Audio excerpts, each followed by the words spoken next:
எங்களுடைய எலெக்ஷன் எப்படி நடக்கணும், பிரைம் மினிஸ்டர்லேருந்து, கேபினெட் மினிஸ்ட்ரியிலேருந்து, ஒவ்வொரு மாநிலத்திலேருந்து முதலமைச்சர்கள் வந்து எங்கெங்கே பாஜகவுடைய ஆட்சி இருக்கும் அங்கிருந்து எல்லா முதலமைச்சர்கள் வந்து நேரில் வந்து நாங்கள் வந்து மறு தாக்கல் செஞ்சுட்டு போனோம். மோடி அவர்கள் வராங்க, மோடி அவர்கள் வராங்க. இப்போ இந்திய கூட்டணி இருக்கிற தலைவர்கள் எல்லாம் மேலையேற்ற போதுதான் சொல்லுவாங்க. மேலும் எல்லா கட்சிகளும் வந்துருவாங்க. வந்தா தெரியும் உங்களுக்கு. என்டிஏ தானே. இப்பதானே நேத்து காலையிலேருந்து 10:30 மணிலேருந்து நைட் 10:30 வரைக்கும் மீட்டிங் போயிருக்கு எங்களுக்கு. ஸோ எல்லாம் நல்லபடியா முடிஞ்சிருக்கு. என்டிஏ மீட்டிங் ஒரு எலெக்ஷனுக்கு முன்னாடி முதல் எங்களுடைய இந்திய ஜனநாயக கூட்டணியோட ஆர்வம் இது இருக்கு. கரூர் சம்பவம் விஷயமா விஜய் வந்து விசாரணைக்கு பொதுப்பகிர்க்காங்க. ஜான் அவர்களுக்கும் வந்து சம்மந்தம் இருந்தது. அது அனுமதிப்பட்டம் இவரோட நிகழ்ச்சினால வெளிநாட்டில் இருந்து பணங்கள் பெறப்பட்டதா அப்படி ஒரு சம்மந்தம் கேள்வி எடுப்பாங்க. சரி, நம்ம அதுல ஒன்றும் சொல்ல முடியாது. உங்களுக்கு வந்து சிபிஐ பொறுத்த வரைக்கும் இட்ஸ் இண்டிபெண்டன்ட் பாடி. கோர்ட் இருக்கட்டும், சிபிஐ இருக்கட்டும், இந்த விஷயத்துல ஒரு விஷயம் ஆரம்பிச்சாச்சுன்னா அதுக்கப்புறம் நம்ம அதுல ஆராய்ச்சி பண்ணக்கூடாது. ஏன்னா நமக்கு அதுக்கு சம்மதம் கிடையாது. ஸோ அவங்க ஆராய்ச்சி பண்ணும்போது அவங்களுக்கு என்னென்ன தகவல் வருதோ அதுக்கு ஏற்ற மாதிரி விசாரணை கூப்பிட்றாங்கன்னா ஐ திங்க் விஜய் நல்ல கோஆப்ரேட் தான் பண்ணிட்டு இருக்காரு. விசாரணைக்கு போக மாட்டேன்னா சொல்லவே இல்லை. அவர் கோஆப்ரேட் பண்ணிட்டு இருக்காரு. ஸோ அது விசாரணை நடக்குதுன்னு அது எப்படி இருக்கணுமோ அதை போட்டு. மேம், அதே போல தற்போது விஜய்க்கு வந்து ஒரு நடிகராக தான் அந்த திரைப்படம் வந்து ஆனால் நடிகருக்கு ரொம்ப எண்ணுக்கும் அவர் ஆதரவான முறையில் இது அவர் உச்சபட்ச நடிகர். அவருக்கே ஒரு நடிகர் ஆதரவு இல்லாதது மற்ற நடிகர் இல்ல, அது எப்படி அதை பார்க்க முடியும்? நடிகர் சங்கத்துல இருந்து எப்படி இதுக்கு வந்து சப்போர்ட் பண்ண முடியும்? நீங்க வந்து நடிகர் சங்கம் வந்து ஒரு பிரச்சனை இருக்குன்னா நாங்களே போய் சப்போர்ட் பண்ணணுங்கிறது கிடையாது. நாங்க கம்ப்ளைண்ட் பண்ணணும். இப்படி ஒரு பிரச்சனை இருக்கு, நீங்க வந்து சப்போர்ட் பண்ணணும்னா அப்போதான் ஒரு கம்ப்ளைண்ட் வந்தாதான் அந்த கம்ப்ளைண்ட் எடுத்துக்க முடியும்.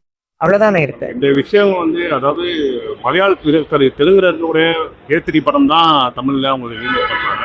ஸோ அதுக்கு ஈஸியா கிடைச்ச சென்சார் கூட இதுக்கு வந்து தாமதமா வந்து ஒரு அரசியல் காரணங்களால இது ஜனநாயகன் யாராவது பாத்தீங்களா? நீங்க பாத்தீங்களா? நான் பார்த்தேன். நான் இல்ல வெளியில உட்காந்துட்டு இந்த மாதிரி கருத்து சொல்றதுக்கு யார் யார் உட்காந்துட்டு இருக்காங்க யூடியூப் முன்னாடி, அவங்க பார்த்தாங்களா? பார்க்காமலே நீங்க ஏன் முடிவுக்கு வரீங்க?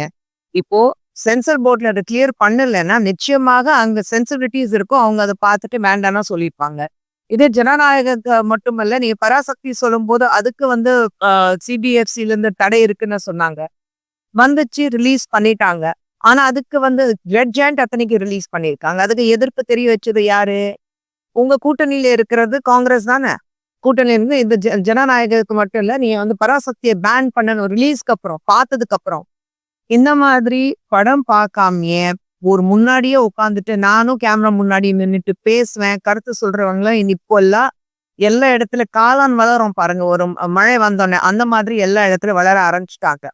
படம் வரட்டும், பாருங்க. அதுக்கப்புறம் பராசக்தி திரைப்படம் வந்து பாத்தீங்கன்னா இந்திய எதிர்ப்பு, அதாவது காங்கிரஸ் எதிராக இருக்கிறதுனால அந்த பரசு கூட்டு எழுதுறதன் மோடி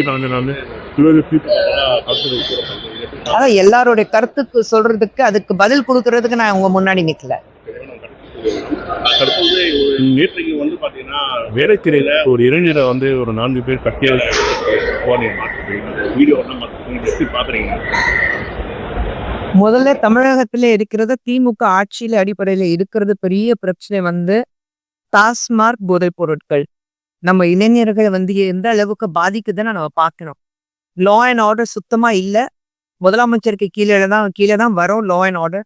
லா அண்ட் ஆர்டர் சுத்தமா இல்ல. அதே மாதிரி இந்த போதைப் பொருட்கள் தெருக்கு தெரு டாஸ்மார்க், கல்லூரி பக்கத்துல டாஸ்மார்க், பள்ளிக்கூடம் பக்கத்துல டாஸ்மார்க், ஒரு ஃபேமிலி வாழ்ந்துட்டு இருக்காங்கன்னா அந்த தெருவில் டாஸ்மார்க். நானே வந்து ஒரு ஏரியால இருந்து டாஸ்மார்க் வந்து எடுத்திருக்கேன். ஸோ இந்த மாதிரி இருக்கும்போது நிச்சயமாக வந்து இதுக்கு பதில் வந்து முதலமைச்சர் அவர்கள் தான் சொல்லணும். ஏன்னா எலெக்ஷன் வேற வரப்போகுது.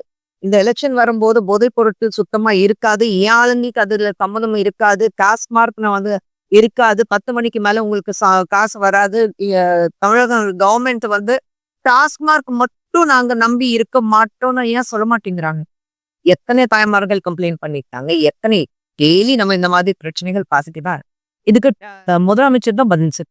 மகளிருக்கு அதாவது திமுக வந்து 1000 ரூபாய் வந்து மாதம் கொடுத்து போகுது. எப்போல இருந்து? இல்ல நான் கேக்குறேன், எப்போல இருந்து எத்தனை நாளா கொடுத்துட்டு இருக்காங்க? தகுதி வாரியா மீண்டும் வந்து போன தேர்தலே ஆரம்பிச்சாங்க, சொன்னாங்க 6 மாசம் கொடுத்தாங்க, நிறுத்திட்டாங்க. தேர்தல் வரப்போது 6 மாசத்துக்கு முன்னாடி மறுபடியும் ஆரம்பிச்சுங்க. நடுவுல இருக்கிற 4 வருஷம் தூங்குனாங்க.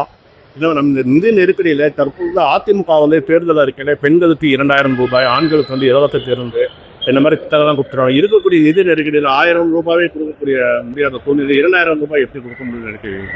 1000 ரூபாய் எப்படி கொடுத்தாங்க? அதை சொல்லுங்க. 2000 ரூபாய் அதிமுக கொடுத்துருவாங்க. மேடம், சட்டசபை இன்று வந்து கூடுகிறோம். இந்த வருஷத்தோட முதல் சட்டசபை. இது வந்து ஆளுநர் வந்து அவருடைய முதல் உரையை கூறுகிற எப்படி நீங்கள் பார்க்குறீங்க? ஏன்னா கடந்த முறை வந்து திமுகவினர் வந்து எதிர்ப்பு தெரிவித்து அவர் வந்து வெளியே கலப்பிட்டாரு. அப்படி இருக்கக்குள்ள இந்த வருஷம் முதல் உரையை வெட்டிட்டார்.